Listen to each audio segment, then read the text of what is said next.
அனைவருக்கும் வணக்கம். தினம் ஒரு கதை வித் ஐஸ்வர்யால இன்னைக்கு என்ன பார்க்க போறோம்னா லேர்ன் டு சே நோ. கேட்கும் போதே ரொம்ப நல்லா இருக்குல்ல. யூஸ்வலா இப்பெல்லாம் நம்ம நோ சொல்றதையும் மறந்துட்டோம். யார் எது சொன்னாலும் பூம்பு மாட்டுக்கார மாதிரி எஸ் ஓகே பண்றேன், ஆமா okay okay yes yes yes yes தான். இப்போ நம்ம கூட ஒர்க் பண்ற ஃப்ரெண்ட்ஸ்ல இருந்து, ஆஃபீஸ் பாஸ்ல இருந்து, டீச்சர்ஸ்ல இருந்து ஒருவேளை நம்ம நோ சொல்லிட்டா நம்மள தப்பா நினைச்சிடுவாங்களோ, தப்பாயிடுமோ, அவங்க கிட்ட நல்ல இம்ப்ரெஷன் நம்ம வாங்க மாட்டோமோ அப்படிங்கறதுனாலயே நம்ம யார்கிட்டயும் நோ சொல்றது இல்ல. அதனால நம்மளுக்கு என்ன பெனிஃபிட்? ஒண்ணுமே கிடையாது. நம்ம அடுத்தவங்களை சாட்டிஸ்ஃபை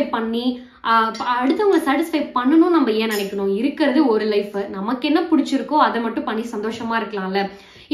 இப்ப வந்து நோ சொல்ல வேண்டிய இடத்துல எஸ் சொல்றது, எஸ் சொல்ல வேண்டிய இடத்துல நோ சொல்றது, இது எல்லாமே நம்ம பண்ணக்கூடிய ஒரு தப்பு தான். இப்போ ஃபார் எக்ஸாம்பிள் நம்ம ஆஃபீஸ்ல நமக்கு பாஸ் வந்து ஒரு ஒர்க் கொடுக்குறாங்கன்னு வச்சுக்கோங்க.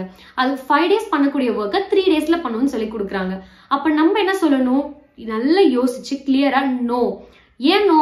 ஏன்னா சார் இது எனக்கு டைம் ஆகும், it will take 1 week time, இப்ப என்னால பண்ண முடியாது அப்படின்னு நம்ம சொல்லணும். நம்ம என்ன பண்ணுவோம்?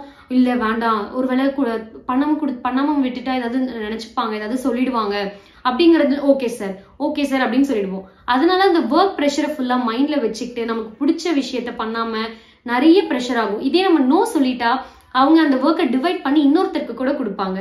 வாழ்க்கையில நம்ம எல்லாரையும் சாட்டிஸ்ஃபை பண்ணணுமா? நம்ம ஐஸ்கிரீம் தான் விற்கணும். அப்படியே வித்தாலும் அதுக்கு எல்லாருமே ஒவ்வொரு ஃபிளேவர் கேட்பாங்க. இந்த ஃபிளேவர் இருக்கா, அந்த ஃபிளேவர் இருக்கா, இப்படிதான் கேட்பாங்க. சோ யாரையும் நம்மளால சாட்டிஸ்ஃபை பண்ண முடியாது. அடுத்தவங்களை சாட்டிஸ்ஃபை பண்ணணும்னு நம்ம நினைக்கிறதே பெரிய தப்புன்னு தான் நான் சொல்லுவேன். இதுக்கு ஒரு குட்டி கதை சொல்றேன். ஒரு ஊர்ல ஒரு துறவி இருக்காரு.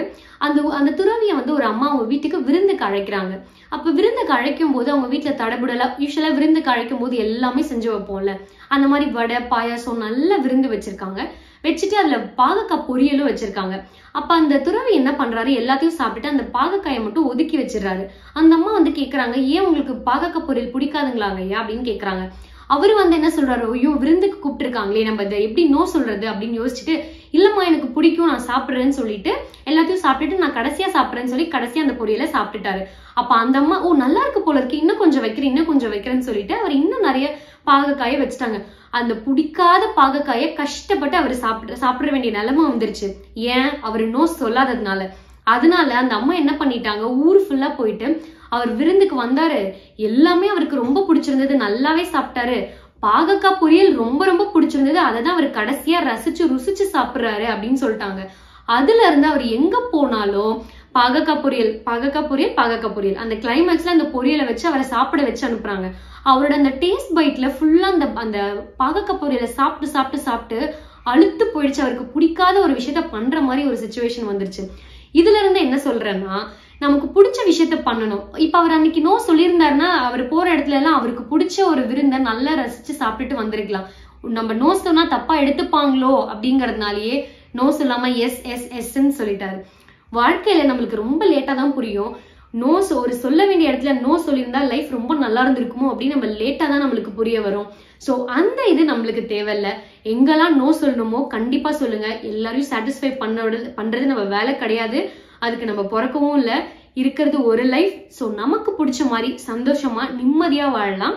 சோ இந்த வீடியோ உங்களுக்கு பிடிச்சிருந்ததுன்னா, அதாவது எஸ்னா சப்ஸ்கிரைப் பண்ணுங்க, நோனா நோன்னு கமெண்ட்ல பண்ணுங்க. வேற என்ன மாதிரி டாபிக் மோட்டிவேஷன் வீடியோலாம் நீங்க எக்ஸ்பெக்ட் பண்றீங்கறத மறக்காம கமெண்ட்ல சொல்லுங்க. டெய்லி மார்னிங் 6 o'clock நம்மளோட vlog அப்லோட் ஆகும். சோ மறக்காம செக் பண்ணி பாருங்க. நெக்ஸ்ட் வீடியோல பார்க்கலாம். பை.